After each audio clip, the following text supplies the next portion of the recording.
नमस्कार बच्चों, मैं Sudha Gupta from Raghu international school. आज हम लेकर आए हैं कक्षा 7 की बसंत भाग 2 का पाठ 5। जो है हमारा पाठ 5 कौन सा है? मिठाई वाला। अब मिठाई वाला जो है उसके लेखक कौन है? भगवती प्रसाद वाजपेयी। ये हमारे इसके लेखक है। इनके द्वारा ये एक लेख लिखा गया है जिसमें मिठाई वाला मतलब एक फेरी वाले की यहाँ पर कहानी बताई गई है। फेरी वाला कौन होता है? जो तरह तरह की जो गलियों में आवाज देकर अपने सामानों को बेचता है, वो होता है फेरी वाला। अब यहाँ पर एक मिठाई वाले की कहानी बताई गई है जिसके माध्यम से एक मिठाई वाला रहता है। वो अपनी जो मिठाइयाँ रहती है या वो बार बार वो एक साल के अंदर 2 या 3 बार उस गलियों में आता है। किस लिए? वो कभी मुरली वाला बनकर आता है, कभी मिठाई वाला बनकर आता है और कभी खिलौने वाला बनकर आता है। तो आज हम इस चैप्टर में यही पढ़ने वाले हैं कि ये मिठाई वाला है क्या। तो मिठाई वाला एक फेरी वाले की कहानी है। तो ये कहानी एक बहुत ही दुखद व्यक्ति की कहानी है। यहाँ पर एक व्यक्ति रहता है, वो बहुत ही अमीर रहता है। यहाँ पर एक व्यक्ति रहता है, वो बहुत अमीर रहता है, लेकिन कुछ कारणवश उसके जो पूरा पैसा वो भी नष्ट हो जाता है। उसकी पत्नी रहती है बहुत सुंदर, वह भी चली जाती है और उसके बच्चे वह भी इस दुनिया में नहीं रहते हैं। तो वो इन सब की तलाश करने के लिए वो साल भर के अंदर में 2-3 ऐसे कार्य करता है जिससे उसकी रोजी रोटी भी चल जाए और उसको वो प्यार भी मिल जाए। तो इस तरह वह अपने रूप बदल कर आता है। एक बार पहले तो वो खिलौने वाला बनकर आया उसी गली में। वो एक दिन वो गांव था, वहां पर क्या आया? खिलौने वाला बनकर आता है। खिलौने वाला, खिलौने ले लो, खिलौने मेरे प्यारे प्यारे खिलौने। तो ये देखकर वहाँ के जो सारे बच्चे हैं वो बहुत ही उसकी मधुर आवाज को सुनकर उनके पास आता है और बोलते हैं कि भैया मुझे भी खिलौने दे दो। अपनी तुतली और ऐसी तोतली आवाज में बच्चे खिलौने वाले से बोलते हैं कि भैया हमें भी ये खिलौने दे दो। तो वो क्या करता है, ज्यादा पैसे ना लेकर उनसे सही दाम में उनको खिलौने बेच देता है, 2-2 पैसे में। वहीं एक राय बहादुर नाम के व्यक्ति रहते हैं, उनके बच्चों का नाम रहता है चुन्नू मुन्नू। तो वह भी उनसे 2-2 पैसों में खिलौने ले जाते हैं और घर ले जाकर अपनी माँ को वो बताते हैं कि माँ हमने ये खिलौने लिए हैं खिलौने वाले से। तो माँ कहती है वाह ये तो खिलौने बहुत सुंदर है और ये इतने सुंदर खिलौने हैं। लेकिन माँ ये सोचती है कि ये जो फेरी वाला है, जो खिलौने वाला है, वो इतने सस्ते खिलौने कैसे देकर चला गया।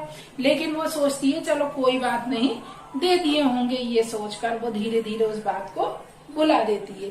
एक दिन क्या होता है, अचानक से फिर गली में बांसुरी वाले की आवाज आती है। बांसुरी मतलब मुरलिया, जो आपने बंसी के बारे में सुना होगा, जो श्री कृष्ण भगवान बजाते थे। वो तरह तरह की बंसियां लेकर आता है और वो वहीं से आवाज लगाता है, मेरी मुरली मधुर बंसी ले लो, कोई तो ले लो। इस तरह की वह बहुत अच्छा मधुर भजन में वो गाता है।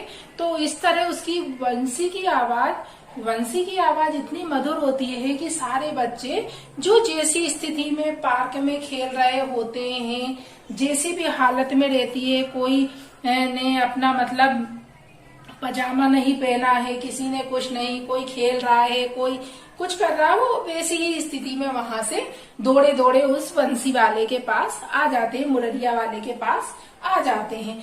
तब कुछ व्यक्ति ये सोचते हैं कि शायद ये आवाज हमने सुनी हुई है, क्योंकि वो 2 या 3 महीने बाद वो बंसियां लेकर आता है। तो वहां पर बच्चे बोलते हैं कि हमें भी दे दो, हमें भी दे दो, हमें भी चाहिए मुरलिया, हमें भी चाहिए। तो इस तरह जो वो मिठाई वाला रहता है, जो बंसी वाला रहता है, वो ठीक है। तो वो जो राय बहादुर है वो भी अपने बच्चों के लिए मुरलिया लेने आते हैं। तो वह पूछते हैं कि भाई क्या दाम है? तो उन्होंने कहा साहब वैसे तो ये 3 पैसे की है, लेकिन मैं आपको यहाँ पर ये 2 पैसे में दे दूंगा।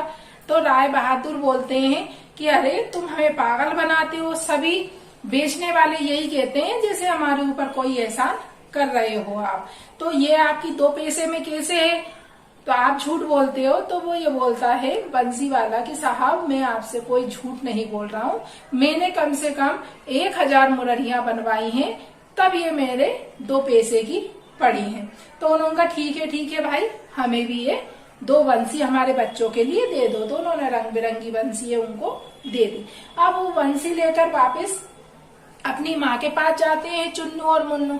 अब चुन्नू और मुन्नू जाकर अपनी माँ को ये बंसी बताते हैं और फिर वापस वो उनकी जो पत्नी है राय बहादुर जी की, वो फिर सोच में पड़ जाती है कि इतनी सस्ती कैसे दे गए। तो फिर भी उन्होंने कहा कि चलो कोई बात नहीं, वो धीरे धीरे उस चीज के लिए भूल जाती है। लेकिन 2 या 3 महीने बाद वापस वो मिठाई वाले का रूप बेस भरकर आता है कि फिर वो गलियों में आवाज लगाते हुए जाता है कि मिठाई वाला आया, मिठाई वाला, रंग बिरंगी मिठाई वाला, मिठाई वाला। तो ये आवाज सुनकर वहां के गांव के सारे व्यक्ति उसकी आवाज को पहचान लेते हैं। और जब ये राय बहादुर की पत्नी भी उनके उस आवाज को सुनती है, तो उस समय कौन नहीं रहे, उनके घर में राय बहादुर नहीं रहते हैं। और राय बहादुर नहीं रहते हैं तो उनकी एक बूढ़ी दादी रहती है। तो राय बहादुर की पत्नी वो बूढ़ी दादी से बोलती है कि वो मिठाई वाला जो आया है उसको आप बुला लेना। तो राय बहादुर जी की जो दादी है उन्होंने वो मिठाई वाले को बुलाया और मिठाई वाले से बोला कि आप मिठाई कैसे दोगे। तो उसने ये बोला कि 2 आने की 16 मिठाई। तो अरे ये तो तुम कम दे रहे हो, कम से कम 40 तो दो। कि नहीं, इससे ज्यादा नहीं दे सकता। तो अंदर से राय बहादुर की पत्नी बोली ठीक है। तो दादी ने उस मिठाई वाले से पूछा कि आपको तो कुछ भी नहीं मिलता है इतने कम पैसों में, तो आपका जीवन यापन कैसा चलता है, आपके बच्चे कैसे रहते हैं। तो मिठाई वाले ने तब अपनी कहानी दादी को बताई। वो सुनाने लगा कि मैं कोई मिठाई वाला नहीं हूँ, न खिलौने वाला हूँ और न मैं वो बंसी वाला हूँ। मैं तो एक बहुत अमीर व्यक्ति था। जो अमीर व्यक्ति था तो मेरे पास नौकर चाकर सब थे, मेरी पत्नी भी थी, मेरे बच्चे भी थे। लेकिन एक हादसे में ये सारे मुझसे दूर हो गए, मुझसे बिछड़ गए। मतलब ये अब मेरे पास नहीं है। तो मैं अपनी खुशियों को, इन जो बच्चे हैं उन बच्चों में, मेरे दोनों बच्चों को मैं ढूंढने के लिए आता हूँ और इसलिए मैं खिलौने, बंसी और मिठाई वाला बनकर आता हूँ। और छोटी छोटी इन बच्चों की जो मुस्कान रहती है, इसी में मैं अपने बच्चों को तलाशता हूँ बस। और इसी जो थोड़ा बहुत पैसा मिल जाता है उससे मेरा जीवन यापन हो जाता है।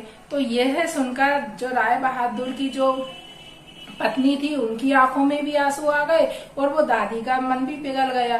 फिर बाद में उन्होंने कहा ठीक है भाई, तुम आपने पैसे लो। तो लेकिन वो ये बोला, उसने 2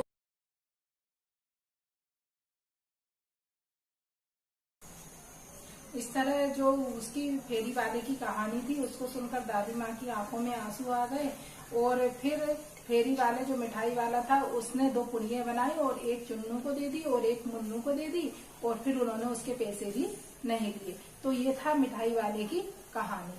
तो मैं यहीं पर अपने इसके जो चैप्टर है इसको समाप्त करती हूँ। जय हिंद, जय भारत।